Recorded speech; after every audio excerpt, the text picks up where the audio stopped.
The Union Health Minister Dr. Mansukh Mandaviya today cited a report of the Indian Council of Medical Research, and it said that those who'd suffered serious COVID should not overexert themselves over a year or two to avoid heart attacks. A series of deaths have been reported lately at, for example, Garba events in Gujarat.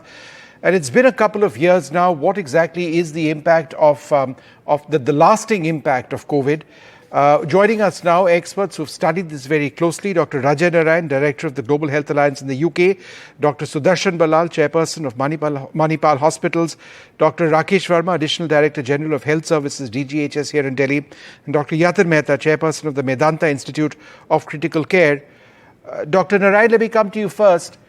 Do we now have statistical data which indicates that COVID is more likely, or people who've had COVID in a bad way are more likely to get a heart attack or suffer from a serious heart ailment? So thank you, Vishnu, for having me on the show. First of all, I think if we are talking about India's impact and what COVID has done to India, unfortunately, we don't have a clear database as to how COVID has impacted people's heart. Because the reason why we know people's heart are affected in the UK or in Europe is because we have been doing lots of research here, lots of postmortems, lots of proper biopsy of the heart when young people die suddenly after COVID. Because again, there are research and evidence to show that COVID injection or COVID in itself can lead to myocarditis or inflammation of the heart muscle, and that can lead to heart rhythm disturbances and sudden death. But unfortunately, as far as I'm aware, there's not robust data when young people die suddenly, because we have seen lots of famous people dying suddenly on the televisions in India, and then it makes a big news. But we don't have statistics. For example, in the UK, we know that every week, 12 healthy young individuals die suddenly from sudden cardiac death, whatever may be the reason. This could be problems with the muscles of the heart or conduction system of the heart. And the reason we know this is because we do lots of biopsies, lots of postmortem on young people. For example, the hospital where I work at St. George's, we have got data of almost about 7,000 young people who have died suddenly. So I think most important is to not blame COVID for all the young deaths which are happening in India. Coronary artery disease remains one of the biggest causes. Unless we do a proper post-mortem, proper heart biopsy, we will never be able to diagnose and say that this death happened because of COVID, or this is COVID or injection related or COVID related. Dr. Rakesh Verma, is there statistical evidence linking COVID with an increased number of serious heart ailments or heart attacks in India? First and all, I must congratulate you, Som, and the NDTV for bringing out this such an important issue before the public through your television media. So I must thank you very, very much for this kind aspect.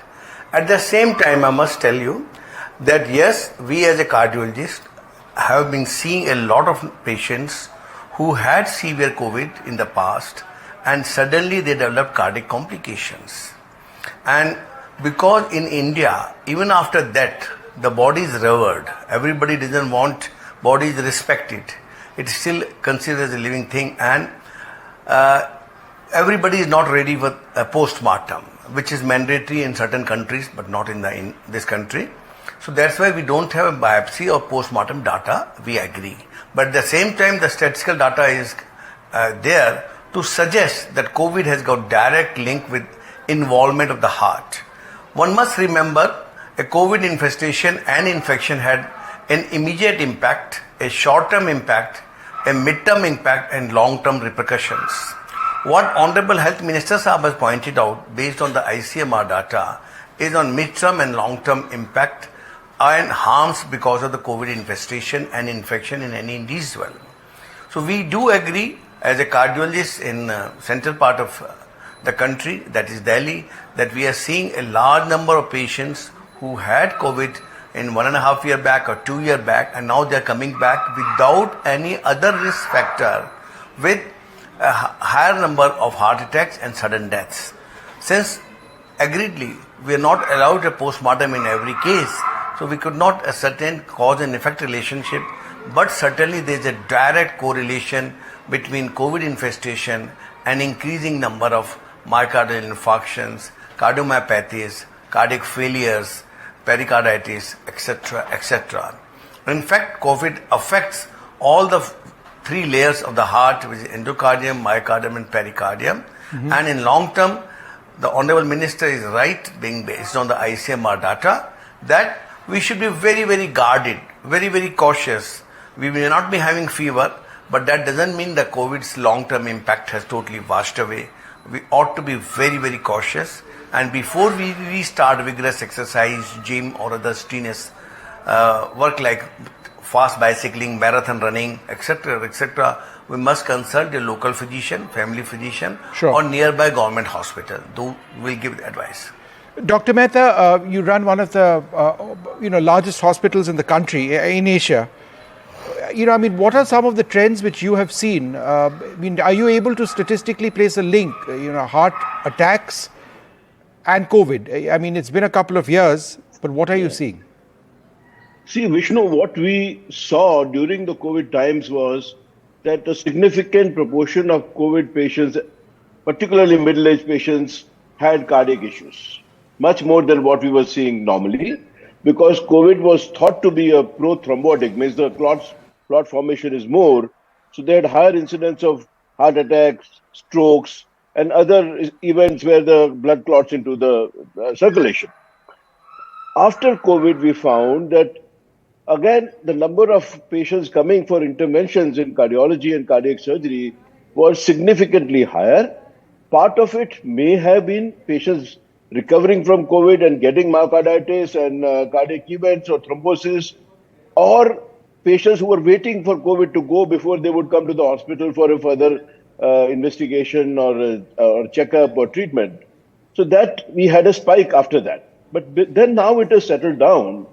And if you look at the Cardiology Society of India guidelines, I don't think really it affects the large coronary arteries to have a significant impact on myocardial heart attacks. But if you have severe COVID-19, then yes, these things can persist for a while. Long COVID, as Dr. Rakesh had already mentioned, so long COVID can have a long-term effect, and one has to be careful. Your exercise has to be graded, and I will not give any time frame in the sense of 1 or 2 years, but I would say grade your exercise, and before one goes in post-COVID, particularly for post-serious COVID, where you're admitted in the hospital or ICU, check up with your doctor and let him certify that you can do vigorous exercise. Otherwise, just gradually increase your exercise level, but don't do vigorous exercise till you are cleared by a doctor. Dr. Balal, is there a correlation, for example, between those who've been vaccinated and have had a repeat injection and heart attacks? Are people who have been vaccinated early, are they, in terms of trends, do they appear to be relatively more safe from suffering heart infections or heart ailments, heart attacks? Good evening, Vishnu. Thank you for having me here, and it's always a pleasure. You have asked me a very important question that's asked of me almost every day. Does vaccination also cause problems with the heart? Obviously, all our previous speakers have agreed upon that COVID is thrombogenic, and we have certainly seen more heart attacks and sudden deaths in people who have had COVID, more so in people who have had severe COVID. And in the acute stages of COVID, we have also seen a lot of inflammation in the heart called myocarditis. That is sort of a given and is probably accepted all over the world. The question is, does vaccination also predispose you to thrombosis of the blood vessels of the heart? There is a condition called VITT, V-I-T-T, which is vaccine-induced thrombocytopenic thrombosis. It is quite uncommon. What I want to emphasize is that the risk of VITT or a vaccination-induced thrombosis is probably 20 in a million, as compared to maybe about 20% of people with severe COVID developing thrombosis in one of the blood vessels. So yes, there is a very small chance of the vaccine causing some thrombosis, but the benefit of the vaccine far outweighs any side effects of the vaccine. And my advice to everyone is that they should get the vaccination for the COVID. COVID has not left us. Obviously, it's not as serious as it used to be. And if your fear is that the COVID vaccine causes heart attacks, you're more likely to get a heart attack with COVID infection than a COVID vaccination. And we Indians are particularly vulnerable for an early heart attack because of our genetic predisposition. We are the diabetic capital of the world. We lead an unhealthy lifestyle, and add to that thrombogenic events related to COVID. Dr. Verma, isn't that really the key point, that in any case, for no fault of our own, we have predispositions to a whole range of ailments, and certainly heart ailments is something. The percentage of heart attacks in India among the highest in the world for various factors. The pollution isn't helping us either. Do you believe that, the fact that we've gone through COVID has just exacerbated an existing problem? Genetically, we've had an issue with heart attacks in India. Vishnu Sahab, you raised a very pertinent point. I fully agree. There are two different factors. One which we cannot change. I cannot change my genes, you can't change your genes. Nobody can change the genes. The genes are so configured that they predispose us for diabetes. They predispose us for premature coronary artery disease. That is, in the West, if people get coronary artery disease in 65 or 75, we are getting in 30, 35, 40. So that is something I and you cannot change. But there are other factors which are also compounding the problem by lack of physical efforts, more use of fats, trans fats, pre-cooked foods, and a mental tension and mental stress, and compounded by ever increasing pollution that is definitely affecting all of us, me and you both, and that is causing a predisposition at a faster rate for coronary artery disease and related diseases, including diabetes mellitus. So that's very frightening, very sad, very unfortunate. And I must tell you, there are ways and means to at least change the modifiable risk factors, and we must do all attempts in that direction. Genetic engineering is far away from us, at least in my generation and your generation.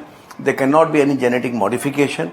So we have to accept that, like, we are short statured, dark in complexion, and not that tall. So we have to live with the predisposition for coronary artery disease, diabetes, and hypertension, other stress related thing. But what we can avoid, what we can prevent, or at least we can delay, I and you both and everybody of this country must try to undo that or delay that as much as possible. Sure. All right. Well, gentlemen, thank you very much, for sharing that concern. We do all need to perhaps take it a little easy in light of the fact that we've all likely had COVID at some stage or the other. We'll leave it over there. Thank you very much for being with us.